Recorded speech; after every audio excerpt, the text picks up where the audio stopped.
Sekalipun misa dirayakan dalam bahasa Jepang dan bahasa manapun, seorang Katolik dari Indonesia tetap bisa ikut terlibat karena merasa akrab dengan struktur dan makna setiap bagian misa. Itulah wajah gereja yang satu, kudus, Katolik, dan apostolik. Katolik sampai selesai. Dari Roma sampai ke puncak Andes, liturgi kudus tetap jadi fondasi keras. Di gereja bata merah atau kapel bambu, Kristus turun nyata bukan simbol semu. Dari Vatikan ke desa terpencil, altarnya satu, arahnya tak berpindah. Hosti yang sama, doa yang abadi, liturgi bukan gaya tapi misteri ilahi. Sabda dibuka, umat dengar serentak, dari kidung Latin sampai bahasa Dayak. Tiap langkah misa sudah ditata, dari Kyrie sampai Agnus Dei yang mulia. Satu liturgi di seluruh dunia, satu korban untuk umat manusia, satu altar dari zaman ke zaman. Gereja Katolik berdiri dalam kesatuan. Ordo misa tak berubah, butuh dan setia, dari ritus pembuka sampai doa penutupnya. Liturgi sabda, ekaristi kudus, dua pilar suci yang jadi pusat arus.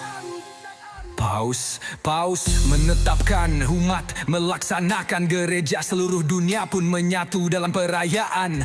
Waktu bisa beda, tempat bisa lain, tapi misteri Kristus tetap yang kita rayakan. Main bukan salin tempel, ini tradisi, dari rasul sampai imam hari ini. Misalnya dibuka, altar menyala, iman Katolik tegak, tak mudah goyah. Demi tak bicara seragam kosong, tapi kesatuan yang hidup dan kokoh. Setiap umat di belahan bumi manapun menghadap ke salib, ke altar, ke satu Tuhan.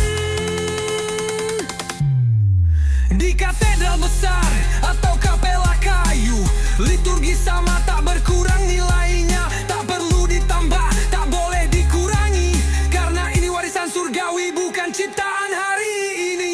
Saat lonceng berbunyi, dunia bersatu dalam satu korban yang sama dari Kalvari itu.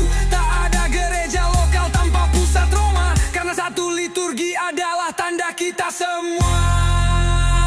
Satu liturgi di seluruh dunia, satu korban untuk umat manusia, satu altar dari zaman ke zaman. Gereja Katolik berdiri dalam kesatuan. Di setiap lidah Kristus disambut, di setiap bangsa namanya disebut. Dari timur ke barat, nyanyi yang sama, satu liturgi, surga di dunia.